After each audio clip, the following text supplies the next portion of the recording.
which highlights the vital role that soil plays when it comes to sustaining life, food security, enhancing climate resilience, and shaping both urban and rural landscapes. But this year, for the World Soil Day commemoration, we wanted to tie it as much as possible to the realities and the priorities of the Caribbean. So hence our title, The Caribbean Connection. So some of you participated in the Lunchtime Digestive webinar series, which was an initiative leading up to today's webinar as a part of our celebrations for World Soil Day. So they were short series to engage and to further discover what's being done for sustainable land management and soil in different countries across the Caribbean. So throughout the series, we got to hear from Antigua and Barbuda, from Trinidad and Tobago, from Grenada, and from Suriname, where participants essentially shared the country specifics regarding soil. And during those specific sessions, we heard, and we know this, that soil is more than just dirt, which is beneath our feet. It's a living ecosystem which stores carbon, it filters water, and it provides a foundation essentially for agriculture and biodiversity. And in the Caribbean, where climate change and land degradation pose significant challenges, healthy soils are truly essential for sustainable development and also for the well-being of resilient Caribbean communities. So this year, during this webinar, we're going to be focusing on the CARICOM 25x25+5 initiative, which aims to reduce food imports by 25% by 2025, with an additional focus on 5 priorities. And a special attention was given to youth engagement as well. And young people are the future.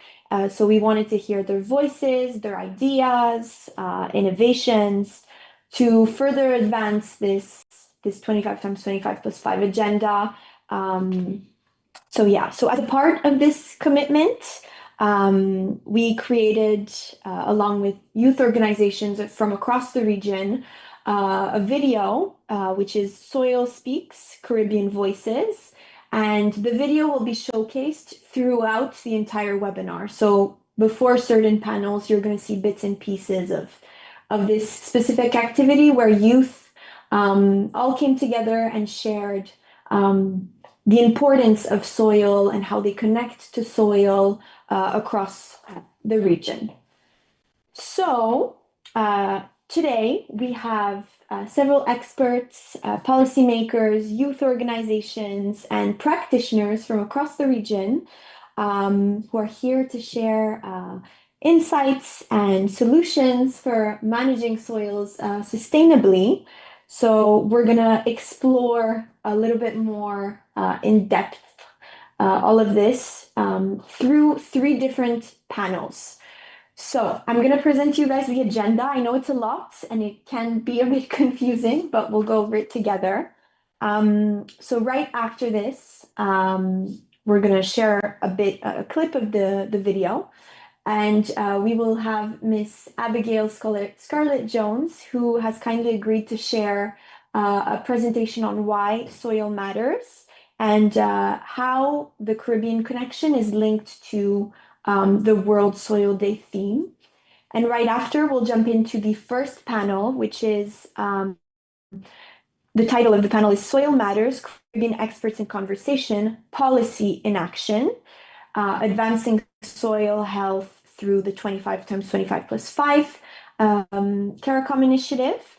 Then we'll have a short break, and then we'll have the second panel, which is the science panel, so science at the core, driving the 25x25+5 initiative. And then lastly, we have our third panel, which is the youth-led panel. So how youth and communities can get involved and shape the 25x25+5. And we'll end off with an interactive Q&A. So after each panelist has presented, we're going to try to make this session as engaging as possible. We want to hear from the audience. We want to hear from everyone. So please don't hesitate to ask your questions. And yeah, without further ado, let's begin. I'll let Danielle share the first clip of the video, and then I'll introduce Miss Abigail Scarlett Jones.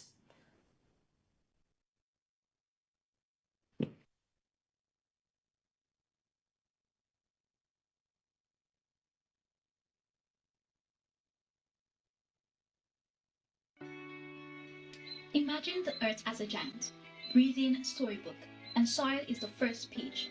It looks quiet, brown, maybe a little messy, but underneath, it's more alive than most cities. Soil is home to billions of tiny organisms that help recycle nutrients, grow our food, and keep ecosystems healthy. According to the Food and Agriculture Organization, more than 95% of the food we eat depends on soil. Every time a seed touches soil, a partnership begins. The soil feeds the seed, the seed becomes a plant, and that plant becomes the fruits, vegetables, and grains that feed us. Without healthy soil, crops struggle. Water doesn't filter properly, and entire food systems become unstable. All outcomes documented by the FAO and USDA Natural Resources Convention Service. So the next time you see a patch of dirt, don't overlook it. That dirt is a living engine, storing carbon, nurturing plants, protecting water, and quietly holding the planet together. Soil isn't just where things grow. Soil is where everything begins. Great, thank you. So I also forgot to introduce myself, so I'll do that quickly. Apologies. So my name is Clara, and I am an environmental and climate change intern here at FAO SLC, currently based in Barbados, and I am supporting the climate finance team. And right next to me, we have Mrs. Bob Prescott, which most of you might already know. She is the Jeff Task Manager for the region, and she is the climate finance specialist here at FAO SLC. So I will also introduce Abigail Scarlett Jones. She is a sustainability consultant who holds Master of Science in Natural Resource Management, specializing in integrated urban and rural environment management from the University of the West Indies, Mona. She has a foundation in environmental biology, and she has demonstrated a long-standing commitment to environmental sustainability, food security, and climate resilience. She also leads EcoQuest Jamaica, which is a personal initiative that advocates for sustainable agriculture and agrotourism. And she is an active member of the Caribbean Youth Environment Network, where she supports regional efforts in climate adaptation, community resilience, and sustainable resource management. Her recent research on post-Hurricane Beryl recovery strategies amongst farmers in southwestern St.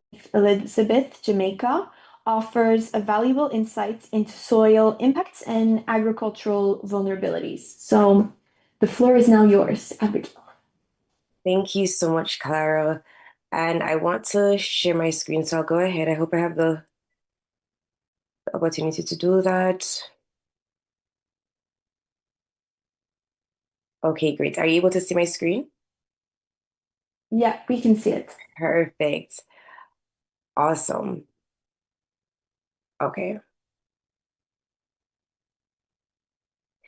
So, again, my name is Abigail Scarlett Jones, and I'm so happy to be here sharing my perspective as a Jamaican on why soil matters. No, soil to me is more than dirt. Just as Clara said, it's the foundation of food systems, ecosystems, and community resilience. Healthy soils help crops grow, reduce flood damage, and supports human and environmental health. And the Soil Day 2025 theme is Healthy Soils Allows for Healthy Cities, and we'll see throughout the presentation how that is possible. We are connected to it specifically in the Caribbean. We know firsthand that healthy soil is our lifeline. Now, in a world where topsoil is disappearing 10 times faster than it's being replaced, we understand why soil matters. It provides ecosystem services, so it stores water, filters pollutants, and also supports biodiversity. And throughout this presentation, we will also continue to find out how it allows for a healthy city.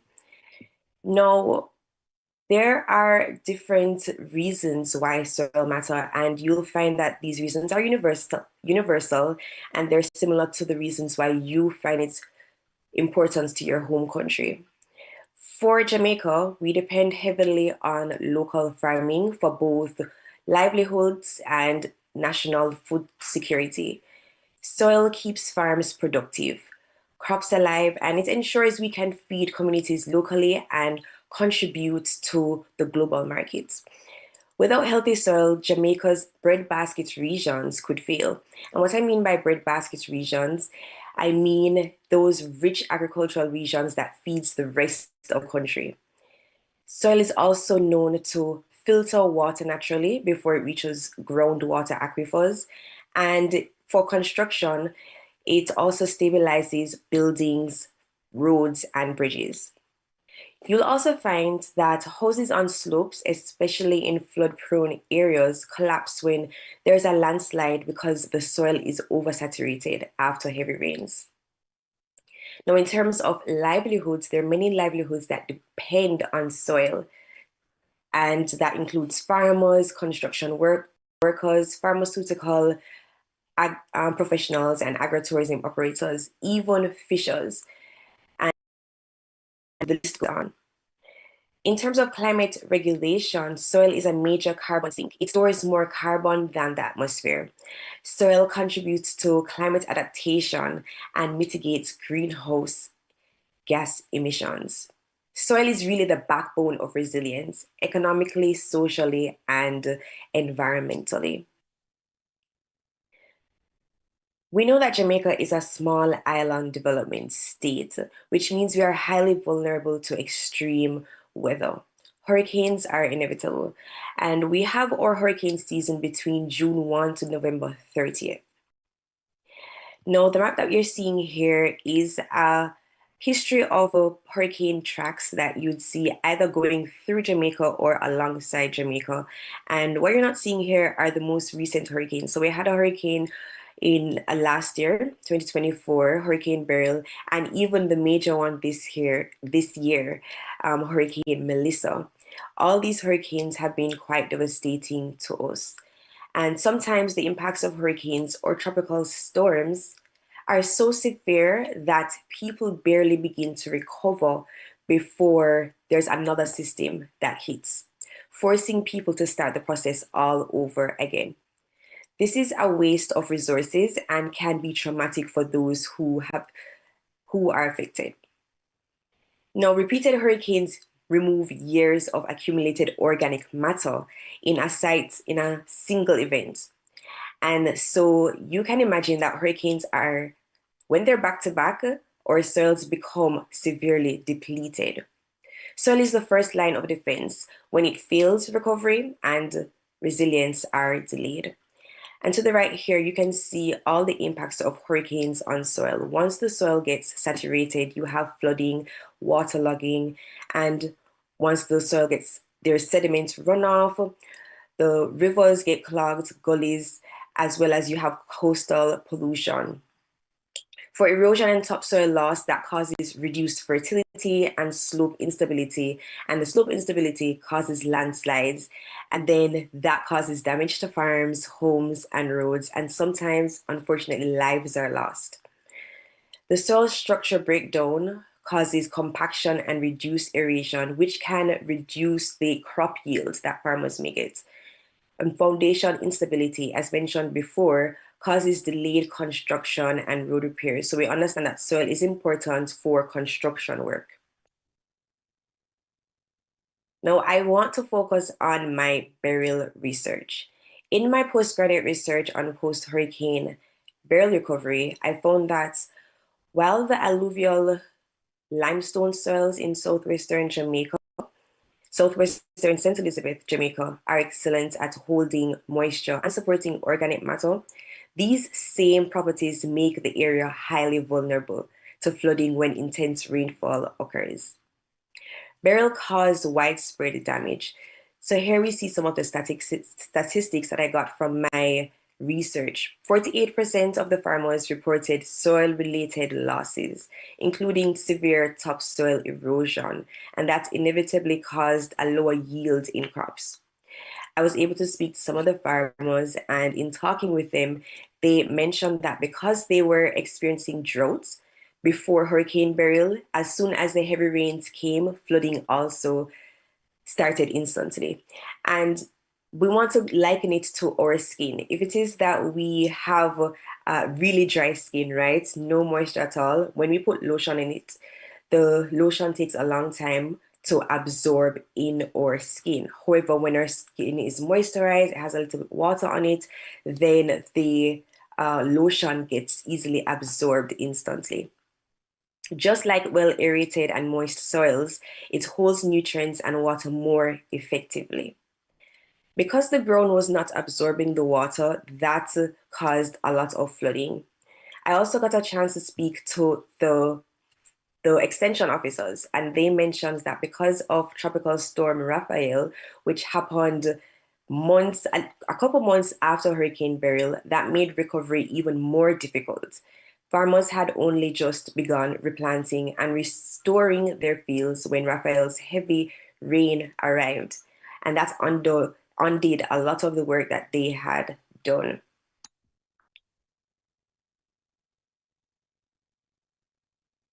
So some of the farmers were able to provide the recovery strategies that they implemented for recovering the soil after hurricanes.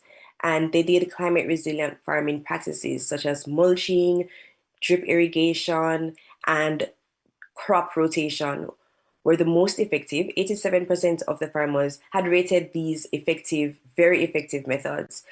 Other sustainable land management techniques were adding organic matter to the soil, and that helps to rebuild the topsoil that they lost and the structure of the soil. They also implemented replanting barrier crops so that in the in the event that other hurricanes came, they would have prevented further loss of the topsoil, and that would become a barrier. And they also aerated the crops, aerated the compacted soil once the water had receded, they were able to aerate the soil. It's important to note that many of the strategies mentioned, mulching, drip irrigation, crop rotation, and soil conservation techniques, are not new practices for these farmers. So in the case of the St. Elizabeth Southwestern farmers, they are in an area that is drought prone, and farmers already use these methods in their daily operations to conserve water and protect the soil. This meant that they were already somewhat prepared, and these same practices proved valuable again during post-hurricane recovery. We have now Hurricane Melissa that just happened, um, you know, and I saw similarities in effects. However, since it was a Category 5 hurricane, the effects were even more devastating. So we found that it was stronger than Beryl and passed through the island's agricultural belt, which were the same parishes that were impacted by Hurricane Beryl. You found that there was thick mud that engulfed houses, vehicles, livestock, and even lives, showing that severe soil movement becomes very drastic during extreme rainfall. Weak or degraded soils broke down quickly, leading to major topsoil loss and heavier sediment runoff, making recovery slower and more expensive. And in terms of the reconstruction, that was delayed. Saturated soils could not support buildings, and repairing homes or roads too early would cause structural failure.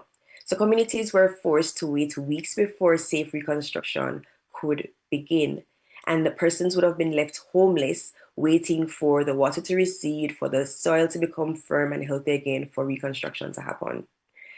Farmers also were forced to pause their farming. Floodwater had fully drained before fields could be replanted. Planting too soon would result in crop failure, and this extended the recovery time and increased economic loss.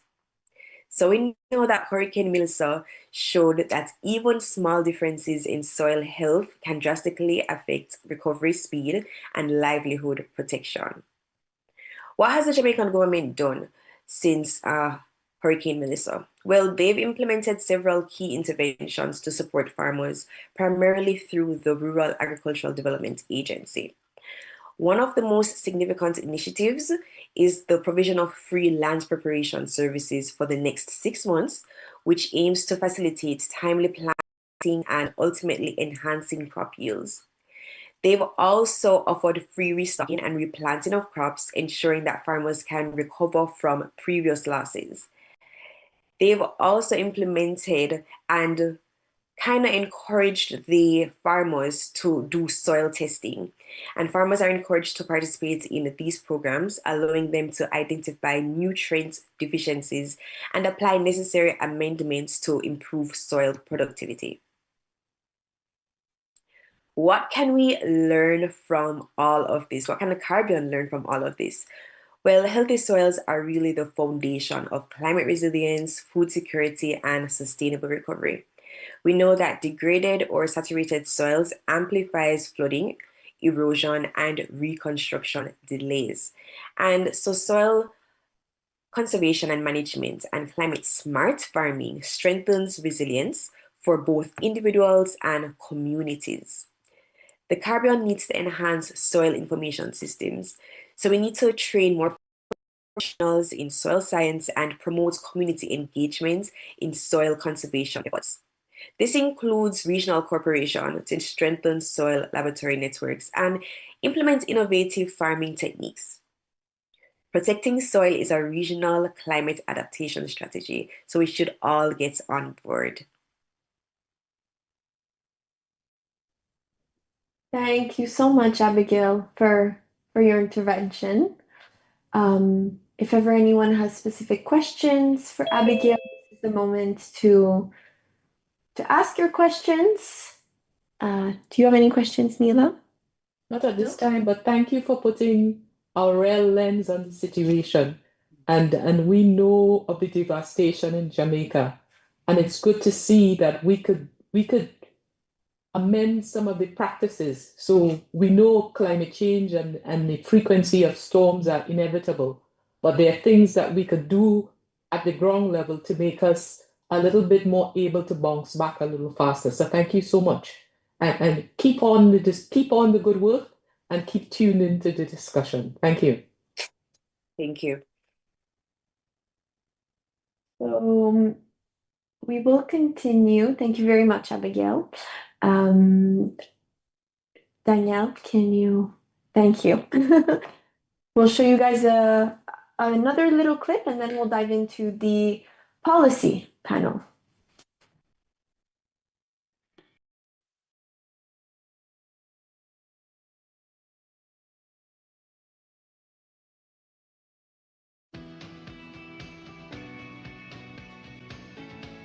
Hi, my name is Michael Joseph, the president of ABAFI, and this is CARICOP News Farm of the Year 2025. Today I'm here to speak to you about World Soil Day and why it is important. Soil is the foundation of any country's food supply. If we want to ensure food security, it all starts in the soil, as we were once started in the soil too. My earliest involvement in soil came from when I was younger, doing backyard gardening at home. I had some pigeon peas, I planted some seeds, and the soil, prepared the soil, took care of my crops, and I got enough peas to cook, to give my mother to cook, and I ate from the soil. I'm here to also talk about how new technologies can also protect the soil. For instance, drone technology also reduces soil compaction, chemical runoff, significantly reduces chemicals by 60%, helping protecting our soil for the next generation to come. Soil is the backbone to any civilization, and it is something that we must do to protect us and for the future generations ahead. I interact with soil every day in my day-to-day life as a farmer, as an entrepreneur, and as a member of a BAFI. Soil is where I make my living as a farmer. I tend to the soil, I care for the soil, and the soil in return cares for me with crops, produce, and a way of living.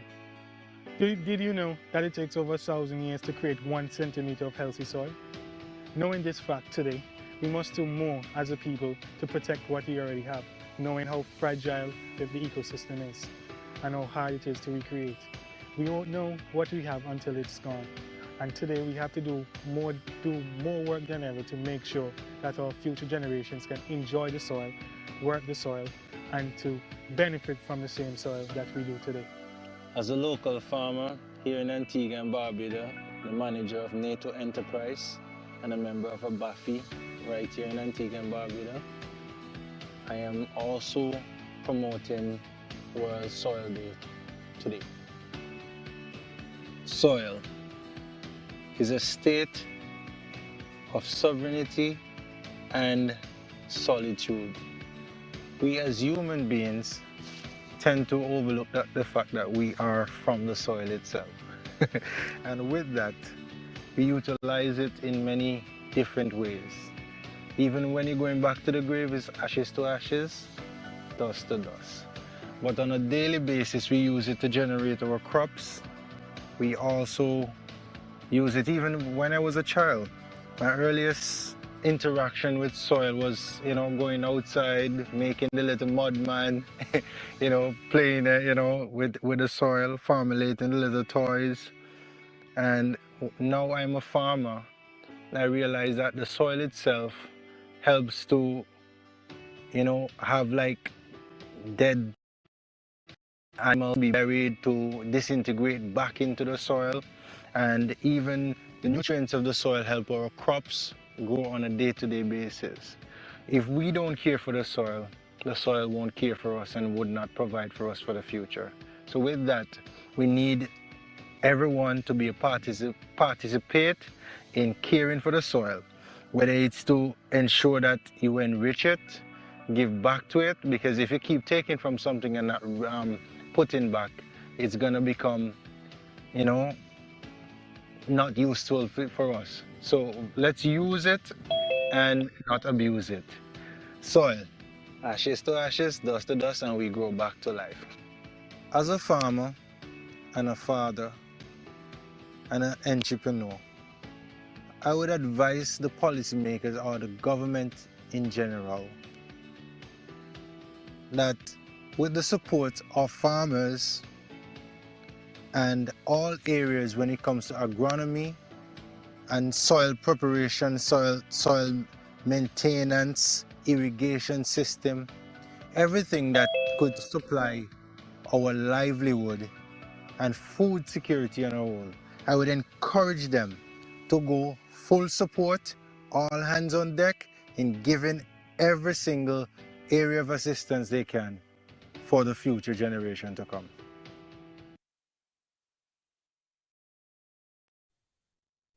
Great, thank you. So that was a very powerful message from the members of the BAFI, and they gave advice to the policymakers.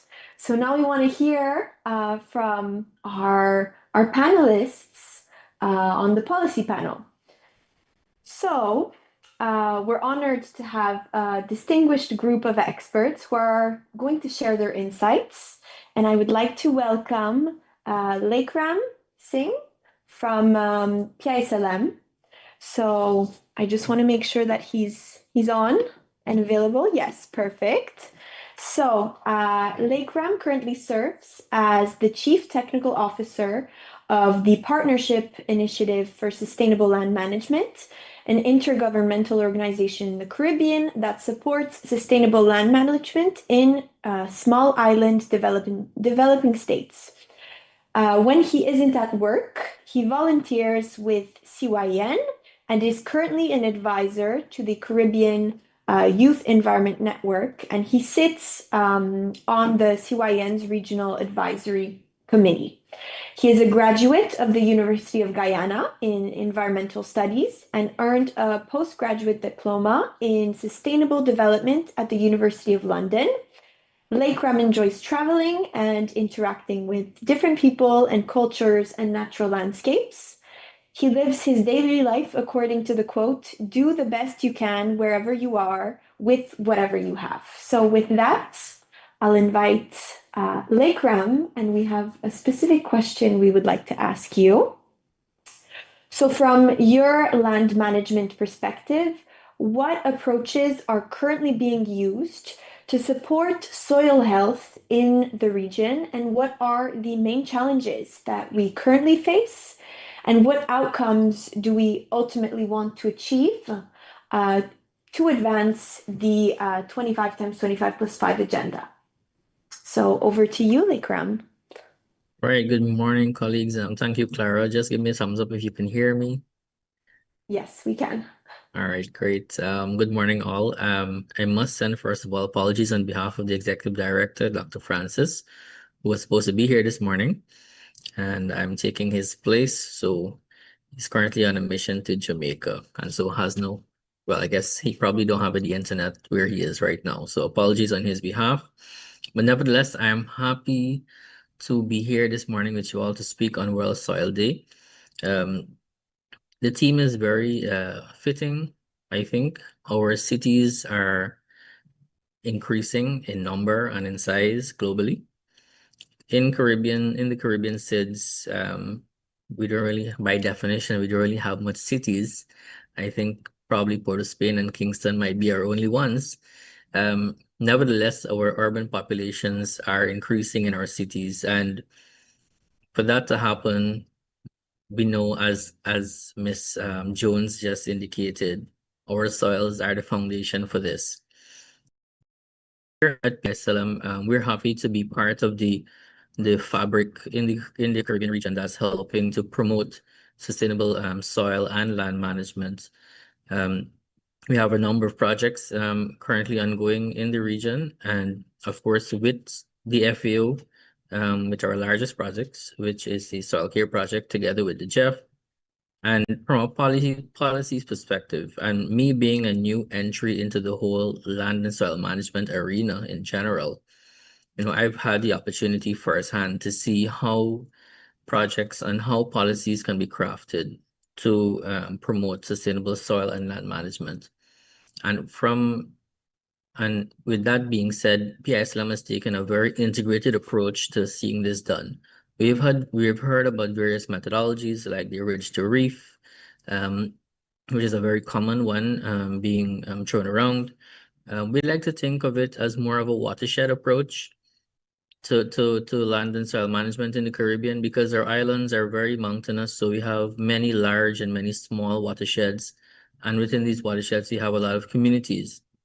From our perspective, the watershed approach really takes the community's livelihoods into gives it a clearer focus.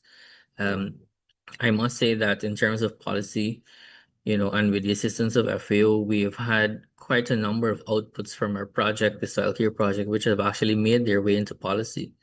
I know I can speak to Belize. We've actually assisted them with the revision of their land utilization land policy, which is a really good achievement. You've actually formed some regional groups, which have actually been approved at the quoted Environment and Agriculture, which are the two arms of CARICOM. That's the Caribbean Soil Support Group, which is a group of professionals from the parties that lend their expertise on policy guidance, as it relates to land and soil policy in the region, as well as we have the Caribbean Soil Laboratory Network, which is a collection of all of the lab technicians and the head of the labs who help to streamline and standardize the way in which we deal with soil. And it's something that really struck me from both Ms. Jones' presentation and the videos that were just played. Everyone spoke about soil and soil data, and I think Ms. Jones mentioned soil testing.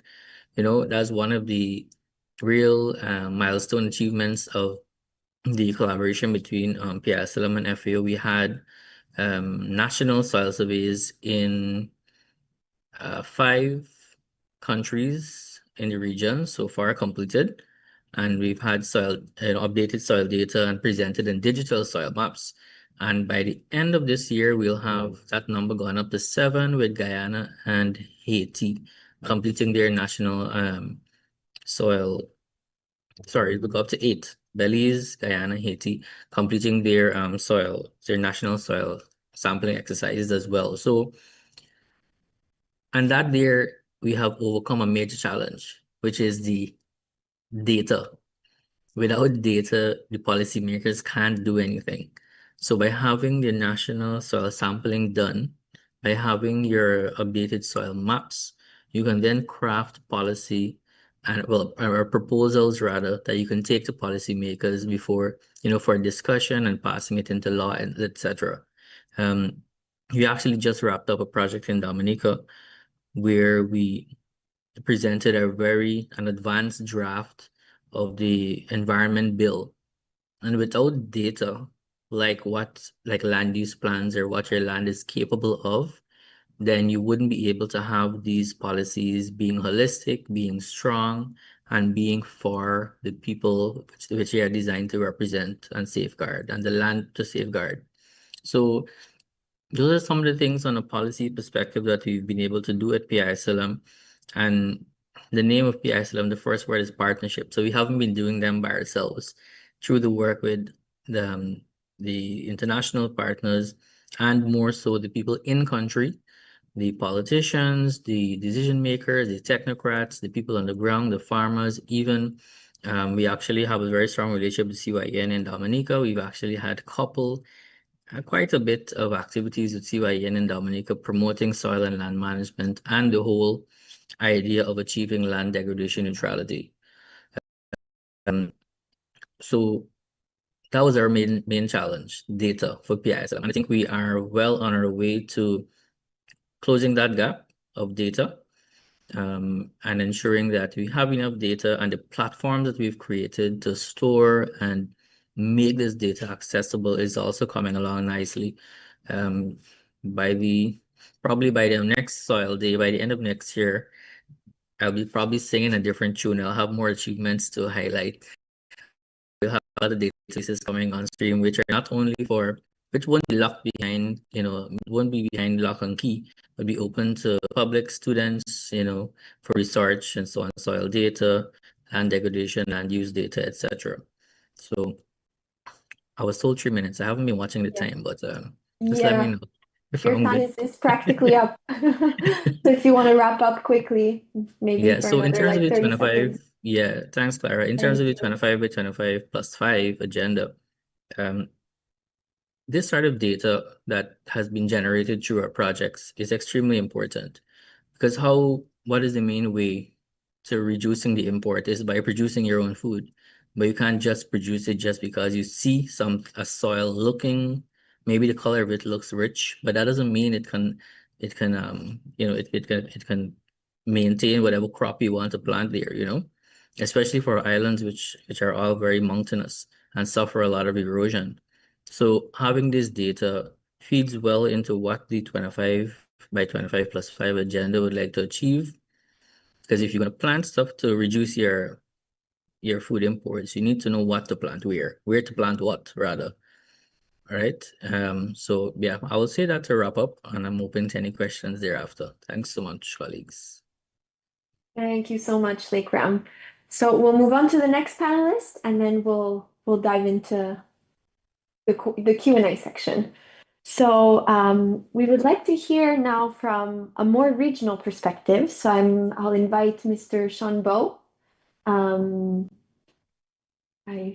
think he's here. He should be here. Yes, thank you. So Mr. Sean Bow serves as the program manager for agricultural and agro-industrial development at the CARICOM Secretariat. And leads key regional initiatives supporting agricultural transformation and food security in the Caribbean region. With over 15 years in senior leadership as principal director Economic Planning and Policy, and Director Corporate Planning, Monitoring and Evaluation. He has shaped policy and strategic planning across Jamaica's agricultural sector. Mr. Bowe holds a master's in agricultural and rural development from UWI St. Augustine and a bachelor's in management studies and political science from UWI Mona.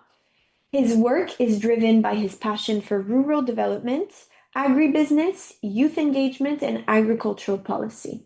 So, without further ado, Mr. Shonbo, we would like to hear from you.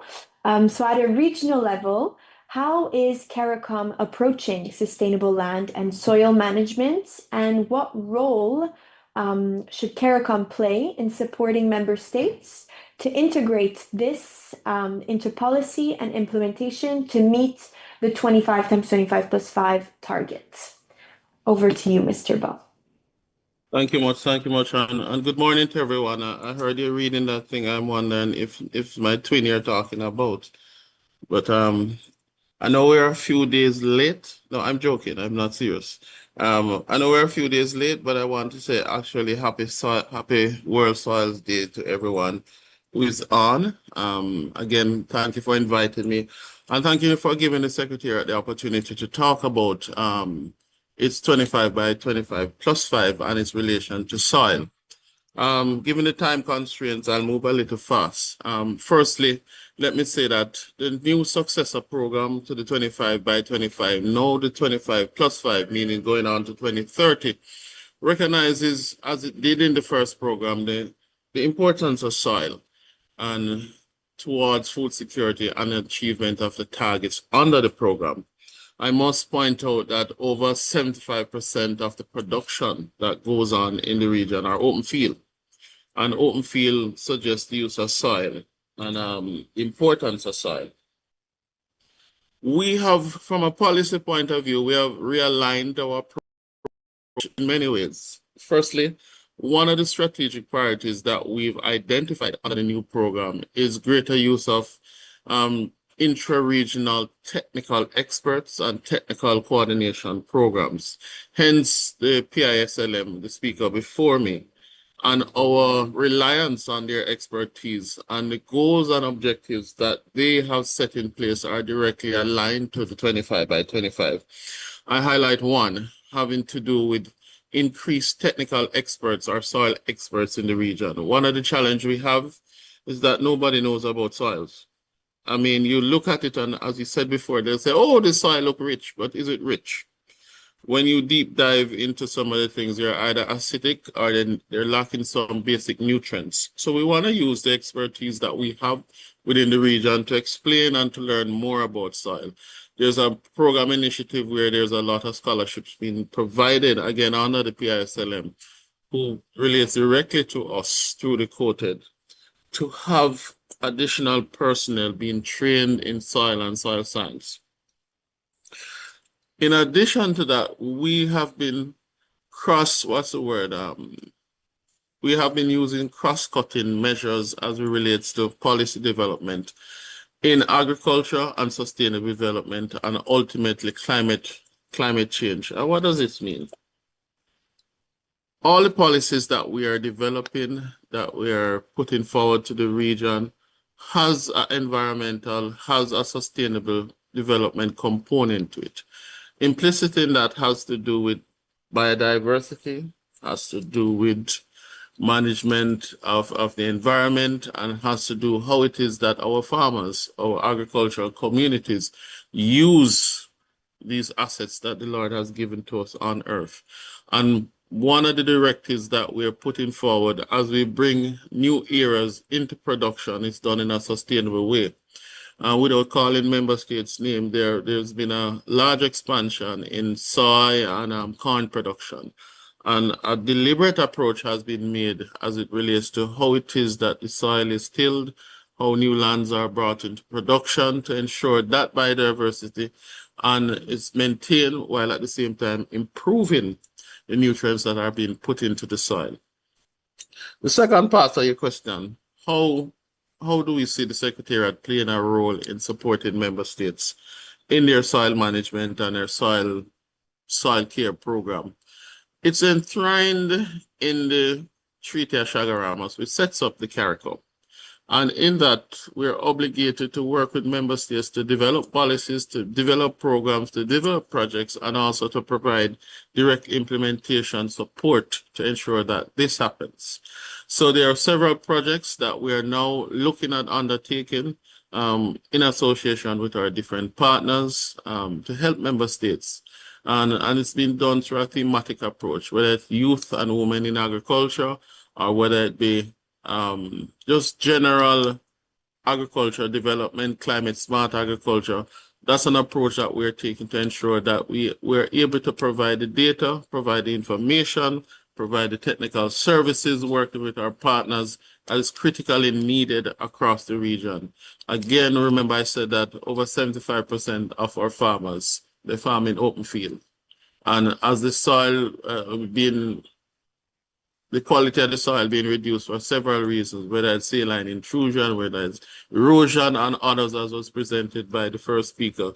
We have to have a response to that. And we've been working with partners, in particular the PISLM, to ensure that we have the policy solutions and also the practical workable solutions, whether it be technology, whether it be equipment, whether it be capacity building, or whether it be experts be able to pass on that technical knowledge and technical informations to the member states so they can transfer that to the farmers and the stakeholders on the ground.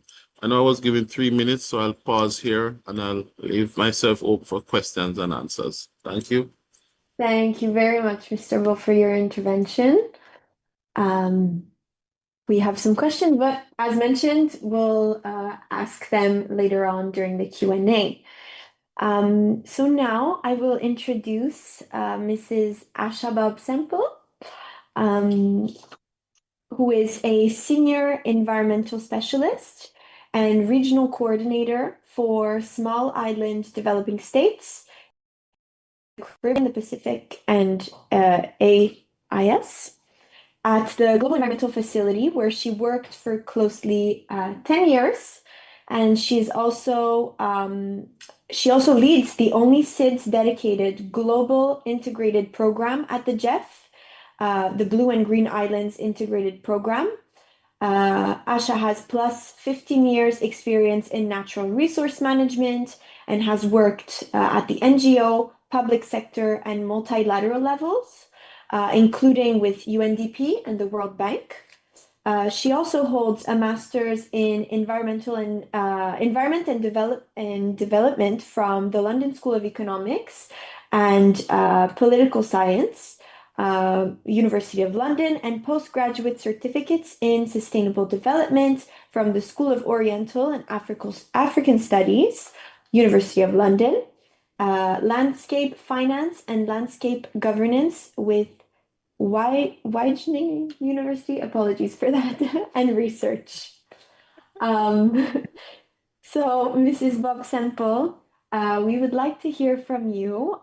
So what work is the GEF currently supporting in soil health and land management across the region, and how can the GEF further contribute to advancing sustainable land management in support of the 25 times 25 plus 5 objective? Over to you. Thank you, Clara. Good morning, everyone. Can you hear me? Yes, we can hear Okay. you. No, good morning. Thank you so much for inviting the GEF to be a part of this discussion today. It's been very interesting and very much related to the work of the GEF. So I'm happy to share a bit more about the GEF and the type of funding that we have been and can continue to provide to the Caribbean region to meet its goals in relation to the 25 by 25 plus 5 agenda and in relation to soil health and sustainable land management. So just to start briefly about the GEF, we are a financial mechanism established to support countries to meet their commitments and goals on the various multilateral environmental agreements and other global environmental agreements.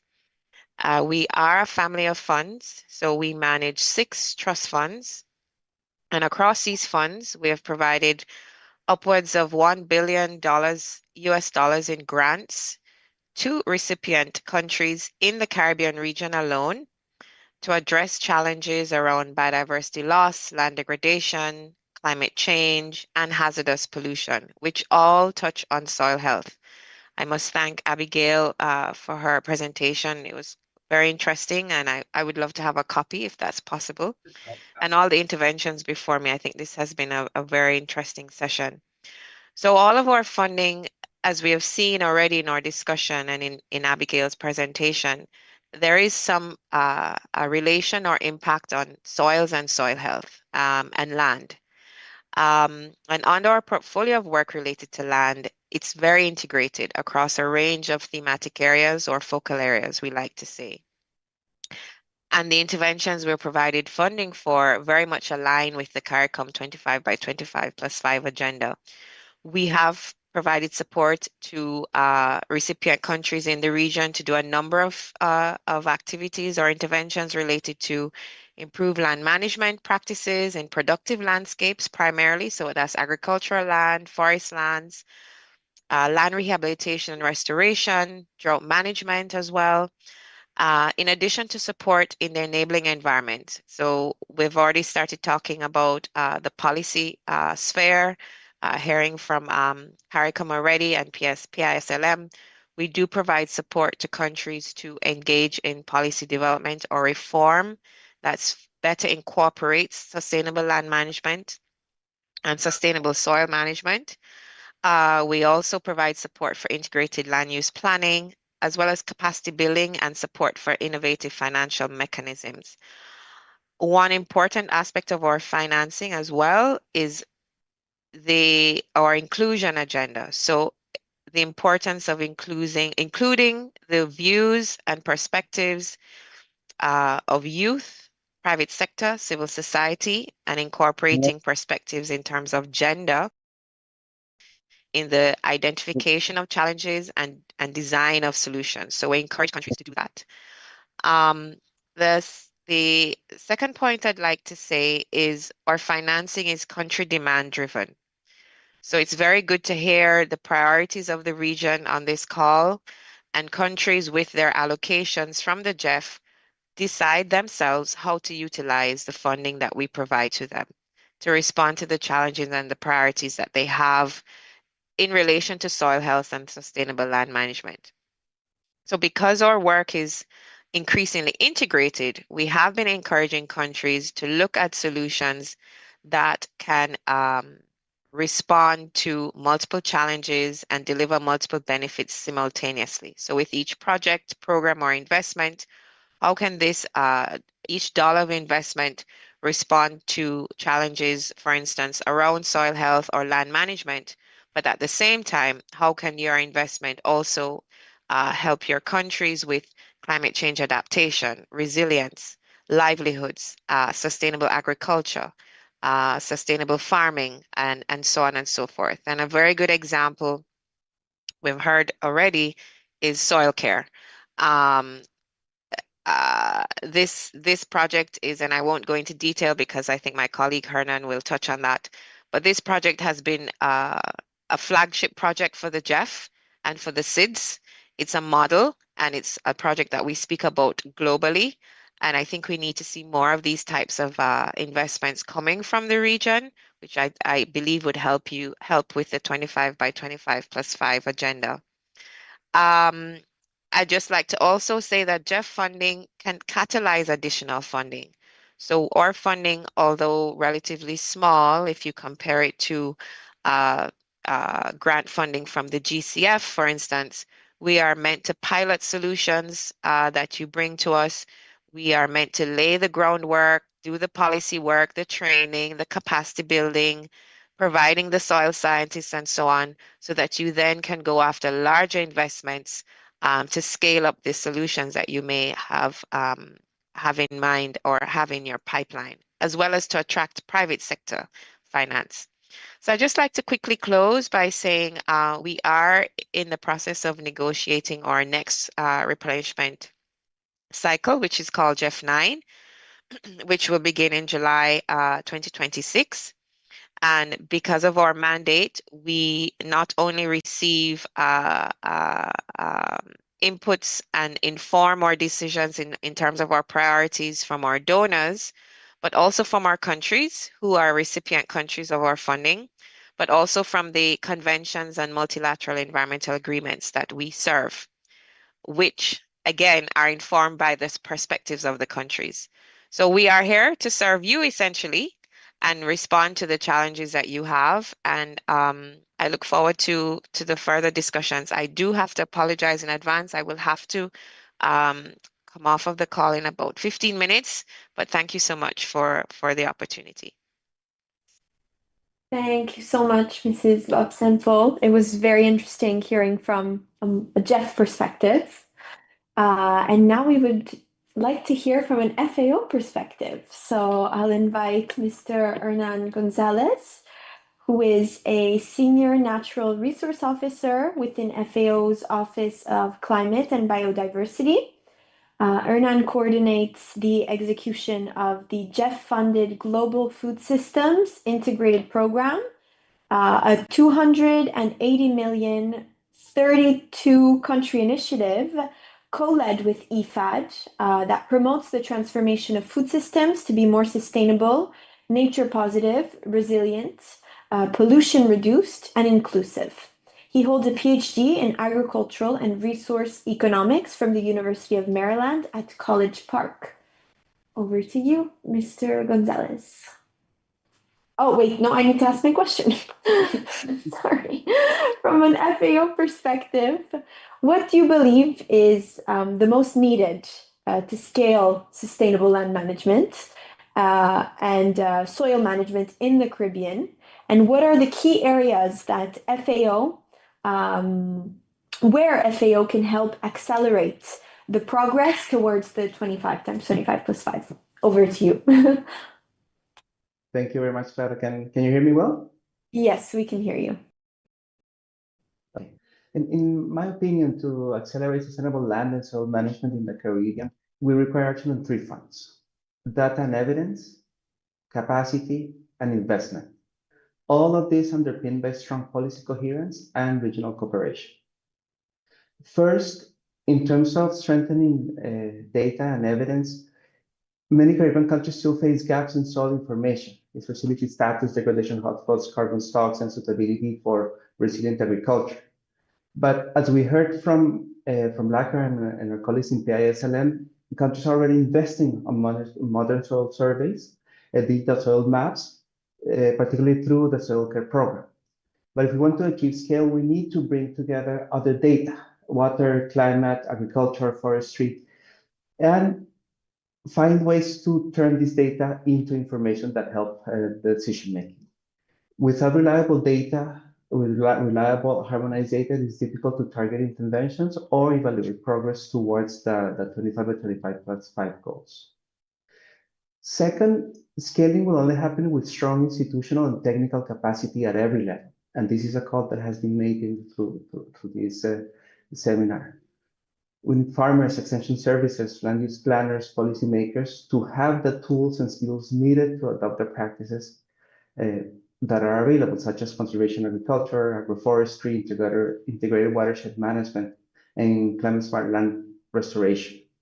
What is most needed is practical, context-specific training paired with demonstration sites that show results on the real Caribbean conditions. And here, the Jeff Secretariat is a great enabler of this, as we heard from Asha and a lot of the projects that have been taking place in the Caribbean. And third, we must unlock financing for sustainable soil management and restoration, particularly for productive lands. Many of the practices already exist, but they are not implemented at scale because communities lack and farmers lack the upfront resources and incentives. Blended finance, climate funds, private sector engagement can help shape this trajectory. And again, especially these are aligned with national adaptation plans or UNCCD LDM plans and food system strategies, we can make this change happen. And once again, the JEFIs and the multilateral funds and private sector investment are key to make this happen. So how can FAO help accelerate this progress? Regarding data and monitoring, we are happy to be working very closely with CARICOM and Soil Care in the development of data for the region together with the Global Soil Partnership. We must invest in capacity and technology transfer. We have regional initiatives that can help, for example, expand farmer field schools, train extension services, provide decision support tools. There's a lot of effort that FAO has made in developing tools that can be applied on the ground. We can help introduce innovations such as drought-resilient cropping systems, advanced irrigation schemes, soil organic carbon management, and digital land use planning tools. Regarding policy and governance, FAO can help countries update their land use policies and integrate soils into climate strategies and develop incentives for sustainable land management. We have many technical staff, a few of them here on the call, that are experts in this topic.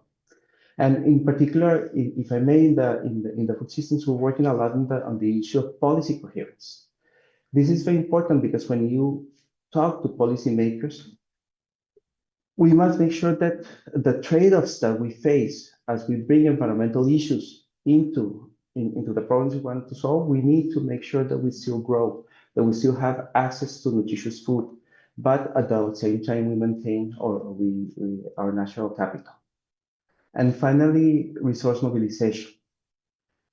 FAO is well positioned to work with governments and partners to design bankable projects, to connect countries to finance opportunities, and to leverage these opportunities, like as I mentioned, of funds just like the GCF or the JEF that are here to work as catalysts.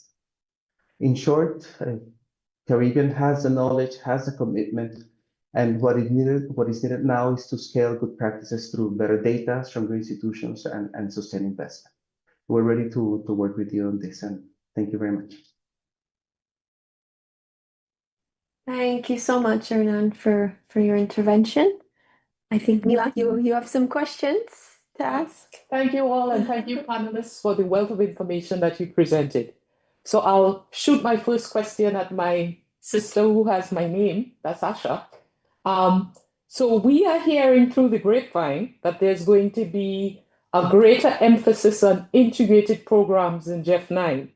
So is there room for regional initiatives in the Caribbean? How will we ensure that the unique needs of the Caribbean are addressed in this new thrust towards these integrated programs? Thank you, Neela. Sorry, I have a cough.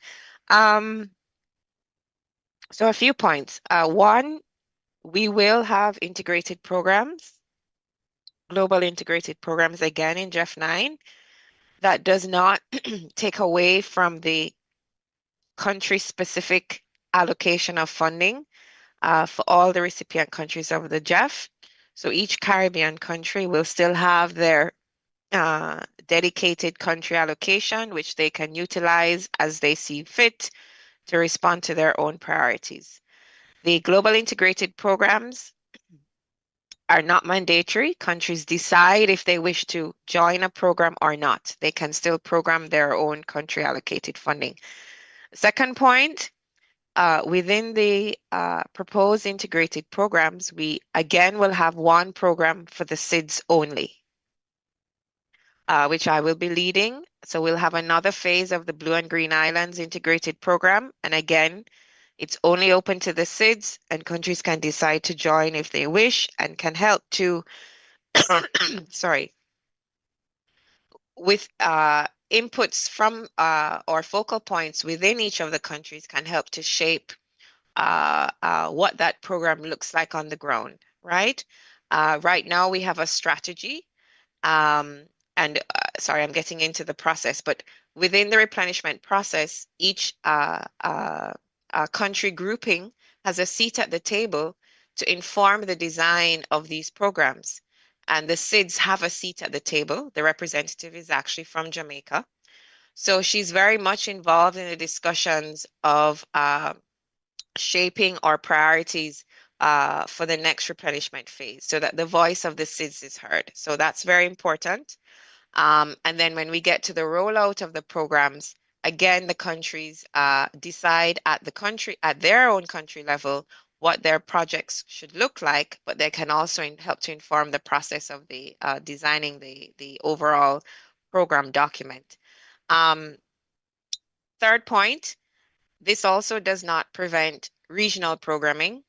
So if countries again wish to come together in the Caribbean to put forward a regional project in response to meeting priorities under the 25 by 25 plus 5 agenda, they are free to do so because our priorities align. We respond to the commitments that are coming from the conventions, and there is really strong alignment with the UNCCD, the UNFCCC, and the CBD Convention with respect to soils, and it's important for biodiversity and land management.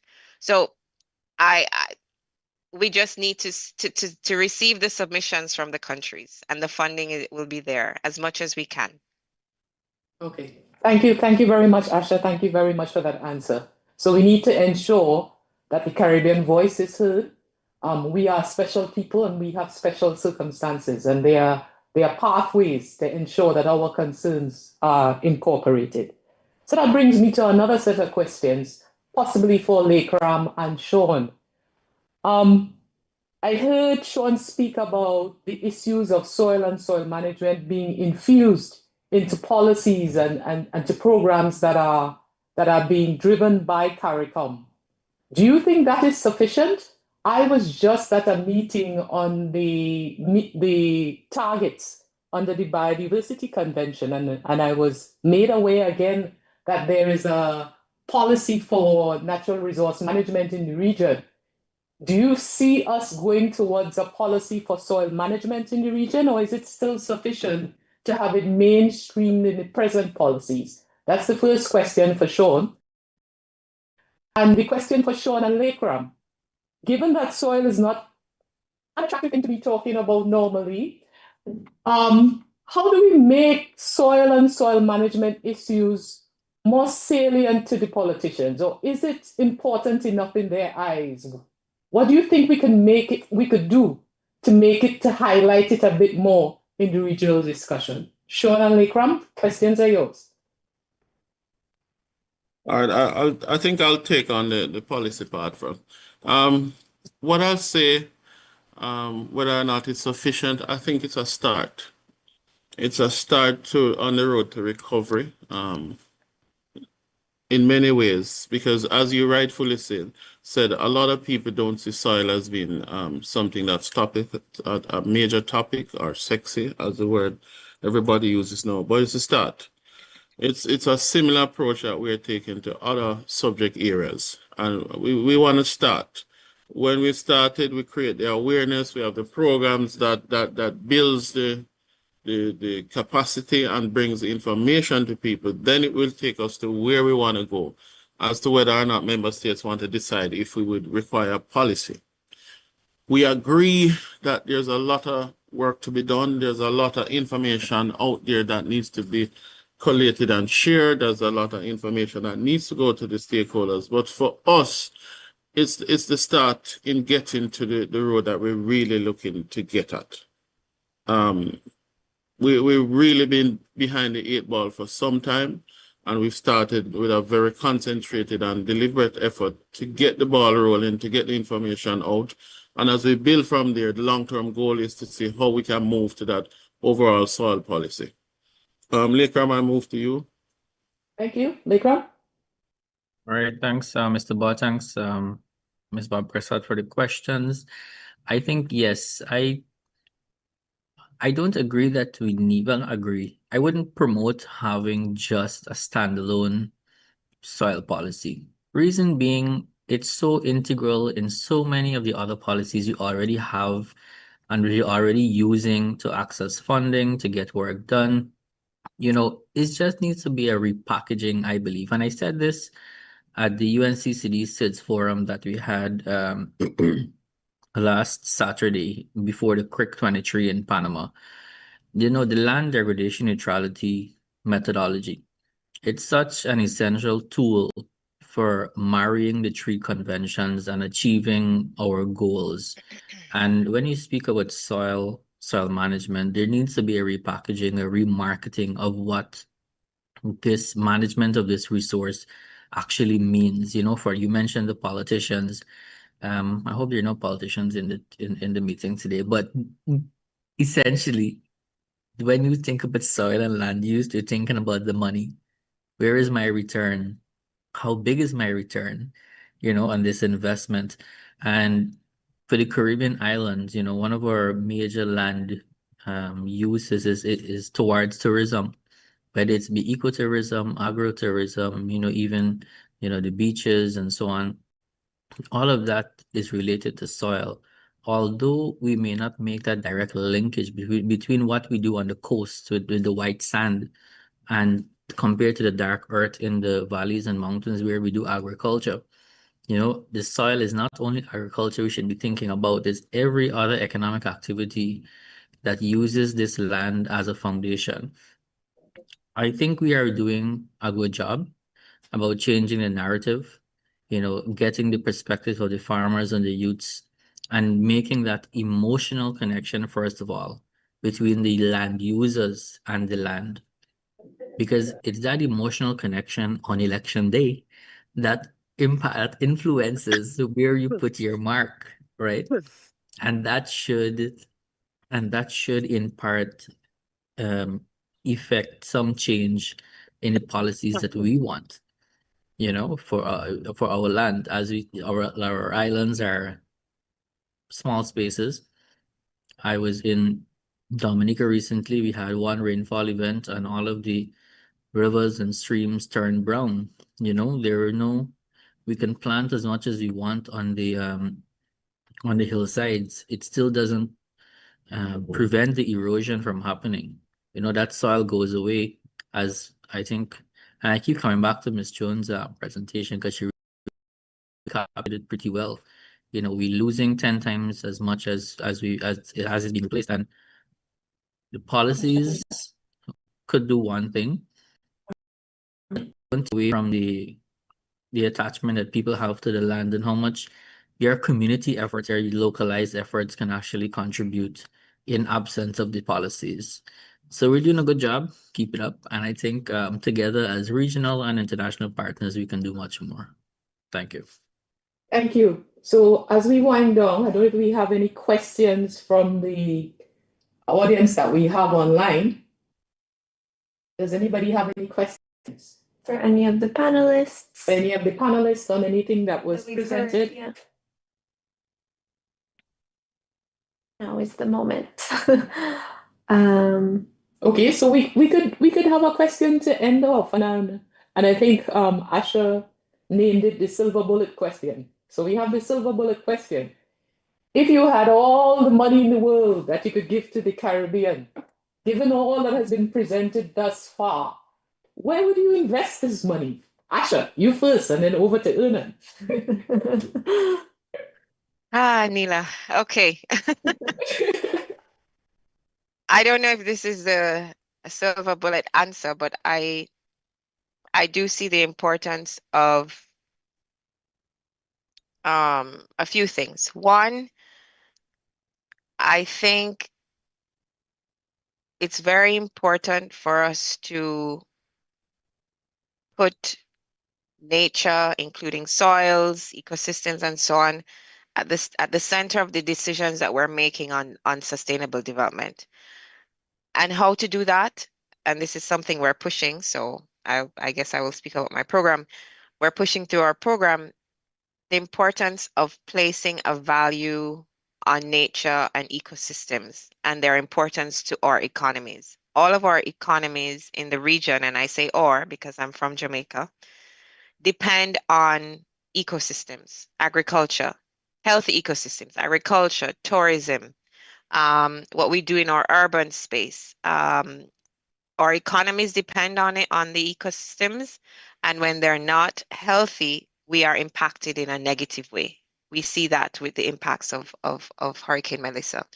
So how are we incorporating the actual value, monetary and non-monetary, of these ecosystems that we rely on when we're making policy decisions, decisions on budget, foreign direct investment, where to place a hotel, where to do farming, where to build a city, and making the right decisions on trade-offs. But also the value would incorporate the the the losses that we would retain, or the cost if the ecosystems are not protected. So if we remove a mangrove, what is the cost to livelihoods, the hospital, the schools when there is a storm surge?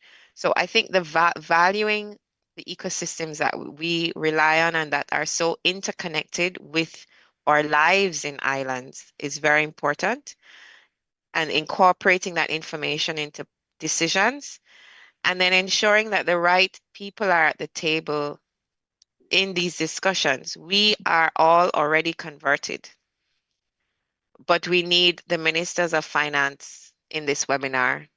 We need the ministers responsible for foreign direct investment, tourism, to also understand and to also be at the table. So that's a few points. That's what I would say. I think Thank that you, will Asha. change everything. Thank you, Asha. And Ernan, what do you think? I mean, your background is economics. Are you also of this utilitarian type view towards my response, towards my question? Ernan? A bit. I mean, I think the people are not bad by nature. We have trade-offs, and we affect nature because of decisions we make. And I will invest a lot of if we have free unlimited funding, I would invest it in capacity building, helping people learn and having access to the solutions that already exist, so that they can have access to food, so they can have access to a good quality of life. And so I would put most of the funding that I have in building the capacity from the ground up, so that we can make the decisions that we need to make to be able to both grow and be safe and put back. Thank you, Ernan. And I will go to Sean. Sean, if you have all the money that you wanted to do something concerning soils in the region, what would you do? Honestly, I would more, for me, believe it or not, I will provide tools and equipment on the ground for the farmers. I think that's what I'd use it to do. So they could use new technologies, new equipment, new tool that we can that affect their production. That's where I put the money in. You know, I'd put experts on the ground to say if the soil looking pink, it won't look pink, but I mean they can identify what is happening. You know, if it is that they're going to plant cucumber, they can put something like an auger in the ground that gives them all the readings. That's what I use the money to do. I'll put it to the point of impact where it has the most effect, and we give the return that we're using on. That's where I put the money. I wouldn't put it on me to go and talk. You know, I wouldn't put it on banks to charge $1 million. I would put it directly there. That's where I'd put all my money. Thank you. Lekra, you to wind it up. Given we have into doing a little bit more evaluating the true cost of these activities we had Ernan talking about building capacity, and we have Sean talking about investing with action on the ground. Lekram, where would you put your pot? I think they both stole my answers. I would have made an equal split down the middle. First of all, providing resources on the ground. You know, we have so many projects, we have national programs in place, and they all seem to flout the concept of sustainability, but it never really happens. You know, and you leave our farmers or land users in limbo. So having that easy access to technology and, you know, planting material for land or farmers especially would be one of my priorities. The second would be capacity building. Our islands are small, our departments and ministries are small, our extension services are small. We need a sustainable method of enhancing, but also keeping that knowledge within. We tend to lose our institutional memory in our small islands too quickly. You know, when someone retires, that's it. It's back to zero. We got to go and train somebody else. So having that revolving amount of money there to have people, which I'm happy to say, through our partnership with the FAO, we're closing that gap slowly but surely, training more officers to keep that capacity going. But if I had all the money in the world and I didn't have to go through hoops and red tape, that is where it would go. Capacity building for institutions and putting equipment and resources on the ground in the hands of the users. Thank you. Thank you, and thank you all. And it's really interesting to see the different perspectives. And I think that is one of the richnesses or one of the rich qualities and values of the participatory approach that we use in FAO to draft proposals that we use to access climate finance. Because it's within this approach that we are effective, because we respond to the needs and we come up with feasible interventions that really help the countries advance, towards this vision of food security. So thank you all for your perspectives and input, and I will hand back to Clara. Thank you.